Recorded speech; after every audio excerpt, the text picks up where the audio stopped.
Hello! Donc là, on va voir une petite vidéo sur l'inflation et les taux d'intérêt réels.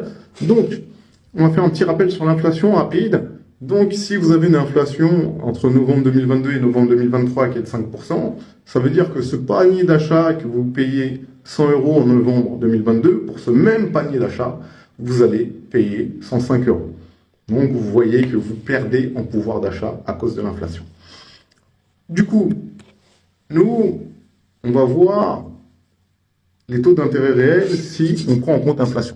D'abord, on va rappeler le taux d'intérêt annuel rapidement. Donc, si on note Cn, un capital de l'année N, et Cn plus 1, le capital de l'année N plus 1, assez aisément, le taux d'intérêt annuel entre l'année N et l'année N plus 1, ce sera Cn plus 1 moins Cn, le tout sur Cn. Autrement dit, autre formule que vous pouvez utiliser, Cn plus 1 sur Cn, le tout moins 1. Maintenant, un vrai rendement, il faut vraiment prendre en compte l'inflation parce que le rendement, on va le prendre en pouvoir d'achat. Et du coup, maintenant, on va noter Cn, le capital de l'année N, Cn plus 1, le capital de l'année N plus 1, R, le taux d'un placement, le taux d'intérêt d'un placement, I, le taux d'inflation. Nous, ce qu'on va faire, c'est qu'on va noter Cn' qui correspond à l'équivalent de Cn en pouvoir d'achat l'année N plus 1. Autrement dit, qu'est-ce que mon Cn doit devenir l'année N plus 1 pour garder le même pouvoir d'achat? C'est comme tout à l'heure. Imaginons que mon Cn il valait 100 euros. Et quand je passe en 2023, il fallait que mon Cn vale 105 euros pour garder le même pouvoir d'achat. C'est ça le Cn'. Le Cn', c'est Cn facteur de 1 plus I avec I, le taux d'inflation. Et du coup, pour un placement, je rappelle que la valeur du capital de l'année N plus 1, c'est la valeur du capital de l'année N facteur de 1 plus R. R, le taux d'intérêt annuel, évidemment.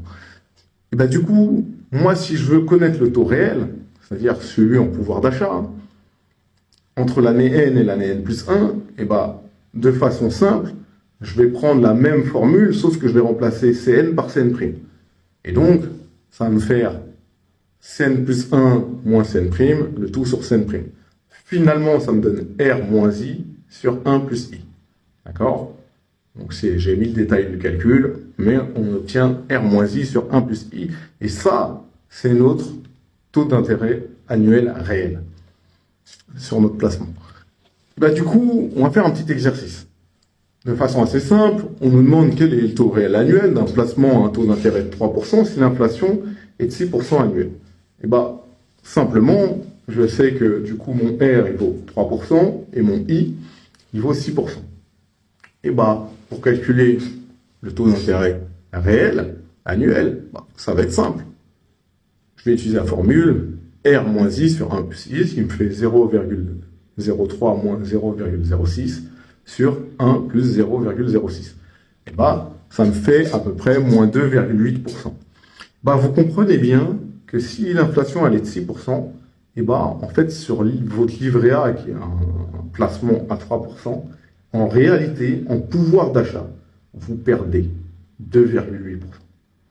Et ça, c'est important de le comprendre, parce que sur certains placements, non seulement vous pensez que vous gagnez de l'argent, mais en réalité, vous perdez en pouvoir d'achat.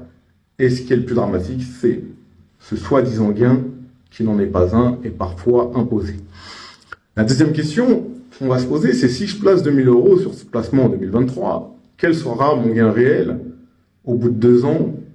Je suppose que le placement est intérêt composé, mais le gain réel en euros 2025.